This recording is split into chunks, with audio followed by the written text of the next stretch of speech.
Hello നമസ്കാരം. നമ്മുടെ പുതിയ പടം ഗുരുവായൂർ അമ്പലനടയിൽ എല്ലാവരും കണ്ടു കാണും. ഒരുപാട് പേര് ഈ സിനിമ കണ്ടിട്ടുണ്ട്. പടം വലിയ ഹിറ്റായിട്ട് മുമ്പോട്ട് പോവുകയാണ്. അപ്പോൾ ആൾക്കാരെല്ലാം കണ്ട സിനിമയാണ്. അപ്പോൾ ആ സിനിമയെക്കുറിച്ച് ഒരു റിവ്യൂ പറയുമ്പോഴത്തേക്ക് എന്തായാലും ഞാൻ പടം കണ്ടു, ഞാനൊരു റിവ്യൂവർ ആയതുകൊണ്ട് തന്നെ ആ പടത്തിനെ കുറിച്ചൊരു ചെറിയൊരു റിവ്യൂ പെട്ടെന്ന് പറഞ്ഞ് നിർത്താം. ആ പടം എനിക്ക് വളരെയധികം ഇഷ്ടപ്പെട്ടു. ഇപ്പോൾ മലയാള സിനിമ എന്ന് പറയുന്ന ഒരുപാട് കോമഡി സിനിമകൾ ഇറങ്ങുന്ന കാലഘട്ടമാണ്. കുറച്ചാൾ മുമ്പ് വരെ നമ്മൾ പറഞ്ഞിരുന്നു മലയാളത്തിൽ കോമഡി സിനിമകൾ വരുന്നില്ല എന്നുള്ളതൊക്കെയാണ് പറഞ്ഞിരുന്നത്. അപ്പോൾ അതിനൊരു അവസാനമായിട്ട് ഇപ്പോൾ കുറേ കോമഡി സിനിമകൾ വന്നിട്ടുണ്ട്. രോമാഞ്ചമായാലും പ്രേമലു ആയാലും ഇപ്പോൾ ഗുരുവായൂർ അമ്പലനടയിലായാലും കുറേ സിനിമകൾ കോമഡിയുള്ള ഒരുപാട് സിനിമകൾ വരുന്നുണ്ട്. അപ്പോൾ അതിൽ നമ്മളെല്ലാം വളരെയധികം സന്തോഷമാണ്. മലയാള തിയേറ്ററുകളിലേക്ക് ആൾക്കാർ ഒഴുകിയെത്തുകയാണ്. ഈ സിനിമയിലേക്ക് വരികയാണെങ്കിൽ രണ്ട് പ്രധാന കഥാപാത്രങ്ങൾ പൃഥ്വിരാജും ബേസിലും. ഇപ്പോൾ ബേസിൽ എന്ന് പറയുന്നത് ഇപ്പോൾ മലയാളത്തിൽ മിനിമം ഗ്യാരണ്ടി ഉള്ള നടനാണ്. പണ്ട് മുകേഷ്, ജയറാം, ദിലീപ് തുടങ്ങിയവരെ പോലെ കുടുംബ പ്രേക്ഷകർക്ക് വളരെയധികം ഇഷ്ടപ്പെട്ട ഒരു നടനായിട്ട് ബേസിൽ വരികയാണ്. ബേസിലുണ്ടെങ്കിൽ തന്നെ പടത്തിൽ ആൾ കയറും എന്ന് പറയുന്നുണ്ട്. പിന്നെ പൃഥ്വിരാജിന് കോമഡി ചെയ്യാൻ പറ്റത്തില്ലെന്ന് എല്ലാവരും പറയുന്നുണ്ടെങ്കിൽ അതിലൊരു മാറ്റം ഈ ഒരു സിനിമയിലൂടെ നമുക്ക് കാണാൻ പറ്റും. പൃഥ്വിരാജ് നല്ല രീതിയിൽ തൻ്റെ റോള് ചെയ്തിട്ടുണ്ട്.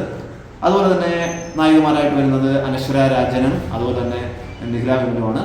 രണ്ടുപേരും തങ്ങളുടെ റോളുകൾ ഭംഗിയായിട്ട് ചെയ്തിട്ടുണ്ട്. ജഗദീഷ് അച്ഛൻ റോളിൽ വരുന്നത് ജഗദീഷാണ്. ജഗദീഷും അനശ്വര രാജനും ഉള്ള പടങ്ങളാണെങ്കിൽ ആ കോമ്പോ ഉള്ള പടമാണെങ്കിൽ പടം ഹിറ്റാവും. അത് സത്യമാണ്. ഈ സിനിമയിലും അവർ രണ്ടുപേരും ഉണ്ട്. പടം ഹിറ്റായി തന്നെ ഓടുന്നുണ്ട്. പിന്നെ ഒരുപാട് താരങ്ങൾ, കുറേ കോമഡി താരങ്ങളുണ്ട്. ബൈജു ഉണ്ട്. ബൈജു നല്ലൊരു റോളിലാണ് വരുന്നത്. ഒരുപാട് പ്രധാനപ്പെട്ട താരങ്ങൾ ഈ സിനിമയിലൂടെ വരുന്നുണ്ട്. ഇനി ഈ സിനിമയിൽ മുമ്പോട്ട് പോകുമ്പോഴത്തേക്ക് ഈ സിനിമയിൽ നമുക്ക് നെഗറ്റീവായിട്ട് ഒന്ന് രണ്ട് കാര്യങ്ങൾ പറയാം. അപ്പോൾ എല്ലാവരും പോസിറ്റീവ് പറയുമ്പോൾ നമ്മൾ നെഗറ്റീവ് പറയണമല്ലോ. ഒന്ന്, ഇതിനകത്തൊരു കല്യാണപ്പാട്ടുണ്ട്. ആദ്യമേ പടം റിലീസാവുന്നതിന് മുമ്പ് ഈ പാട്ട് റിലീസായി. പക്ഷേ ആ പാട്ട് ഒരു കല്യാണത്തിന് ചേരുന്ന രീതിയിലല്ല ഷൂട്ട് ചെയ്തിരിക്കുന്നത്. നമുക്കൊരു ഭാവിയിൽ ആരുടെയെങ്കിലും കല്യാണ ആൽബങ്ങളിലും മറ്റൊരു പാടുണ്ടെന്ന് തോന്നി ആർക്കും തോന്നത്തില്ല. ആ രീതിയിലാണ്. പിന്നെ ചിത്രത്തിൻ്റെ ചിത്രീകരണം വേറെ, ലിപ്സിംഗ് വേറെ എന്നുള്ള രീതിയിലായിരുന്നു ആ ഒരു പാട്ടിൻ്റെ പ്രശ്നം. അതൊരു പ്രശ്നമായിട്ട് തന്നെ തോന്നി. സംവിധായകൻ അത് കുറച്ചുകൂടെ ശ്രദ്ധിച്ചിരുന്നെങ്കിൽ നന്നായിരുന്നു.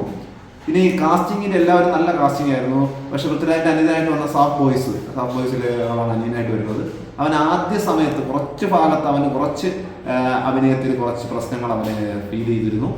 പിന്നീട് അങ്ങോട്ട് പോയപ്പോൾ ഓക്കെ ആയി. എങ്കിലും പുള്ളി അത് കുറച്ചുകൂടെയൊക്കെ മെച്ചപ്പെടുത്തേണ്ടി ഇരുന്നതാണ്. ഇനി ഇതെന്ന് പറയുമ്പോഴത്തേക്ക്, ഈ സിനിമ എന്ന് പറയുമ്പോഴത്തേക്ക് ഒരുപാട് കോമഡി രംഗങ്ങളാൽ സമ്പുഷ്ടമായ സിനിമയാണ്. ഒരുപാട് പല രീതിയിലുള്ള കോമഡിയാണ്. ഈ പടത്തിൽ ലോജിക്ക് നോക്കിക്കഴിഞ്ഞാൽ ഈ പടം ഇഷ്ടപ്പെടത്തില്ല. പ്രത്യേകിച്ച് ക്ലൈമാക്സ് ഒക്കെ. ഫസ്റ്റ് ഹാഫ് വളരെയധികം രസിപ്പിച്ചു, നല്ല രീതിയിൽ രസിപ്പിച്ചു. മൊത്തത്തിൽ നമ്മൾ ചിരിച്ച് ഉല്ലസിച്ചാണ് ഫസ്റ്റ് ഹാഫ് കണ്ടത്. ഫസ്റ്റ് ഹാഫിൻ്റെ അത്രയും സെക്കൻഡ് ഹാഫ് വന്നിട്ടില്ല. എങ്കിൽ പോലും സെക്കൻഡ് ഹാഫിന് കുറേ ധർമ്മമുഹൂർത്തങ്ങളെല്ലാം ഉണ്ടായിരുന്നു. ക്ലൈമാക്സ് വന്നപ്പോഴത്തേക്ക് പ്രിയദർശൻ്റെ രീതിയിലുള്ളൊരു ക്ലൈമാക്സ് ആണ്. ഗോഡ് ഫാദർ സിനിമയെ ഓർമ്മിപ്പിക്കുന്ന രീതിയിലുള്ള ക്ലൈമാക്സ് നമുക്ക് ഓർമ്മ വന്നു.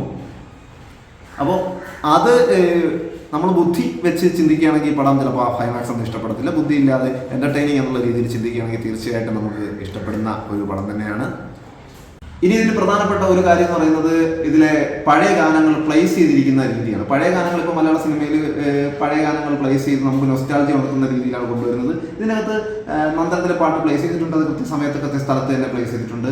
അതുപോലെ തന്നെ പ്ലേസ് ചെയ്തിരിക്കുന്ന മറ്റൊരു ഗാനമാണ് തമിഴിലെ അഴകിയ ലീല എന്ന് പറയുന്ന പാട്ട്. അപ്പോൾ ആ പാട്ട് പ്ലേസ് ചെയ്തിരിക്കുന്ന സ്ഥലം എന്ന് പറയുന്നത് കറക്റ്റ് സ്ഥലത്താണ്, കറക്റ്റ് ബ്ലെൻഡിങ്ങോട് കൂടിയാണ് പ്ലേസ് ചെയ്തിരിക്കുന്നത്. അപ്പോൾ തിയേറ്ററിൽ വളരെയധികം പൊട്ടിച്ചിരി ഉണ്ടാക്കുന്ന രീതിയിലാണ് ആ ഒരു ഗാനം അവിടെ പ്ലേസ് ചെയ്തിരിക്കുന്നത്. അതിന് സംവിധായകന് പ്രത്യേക ഒരു ഐഡിയ അർഹിക്കുന്നുണ്ട്. അപ്പോൾ ജയ ജയഹേർ കണ്ടിട്ടുള്ള അതേ ക്രാഫ്റ്റ്മാൻഷിപ്പ് നമുക്ക് ഈ സിനിമയിലും കാണാൻ പറ്റും. പ്രിയദർശൻ്റെ രീതിയിലേക്ക് പോകാനായിട്ട് സംവിധായകന് നല്ലൊരു ഭാവി ഞാൻ കാണുന്നുണ്ട്. അപ്പോൾ മൊത്തത്തിൽ നമുക്ക് എൻജോയ് ചെയ്ത് കാണാൻ പറ്റിയ ഒരു സിനിമയാണിത്. തീർച്ചയായും അപ്പോൾ നിങ്ങളെല്ലാവരും ഇപ്പം മലയാള സിനിമയുടെ നല്ല കാലമാണ്. നല്ല കാലത്ത് നമുക്കെല്ലാം തിയേറ്ററിൽ തന്നെ പോയി സിനിമകൾ കാണണമെന്നാണ് പറയുന്നത്. അപ്പോൾ ആ രീതിയിൽ നിങ്ങളും തീർച്ചയായിട്ടും തിയേറ്ററിൽ പോയി തന്നെ ഈ സിനിമ കാണണം. കണ്ട് നിങ്ങളുടെ അഭിപ്രായങ്ങൾ അറിയിക്കണം. അപ്പോൾ പുതിയൊരു സിനിമയുടെ വിശേഷങ്ങളുമായി വീണ്ടും വരുന്നതുവരെ ബൈ.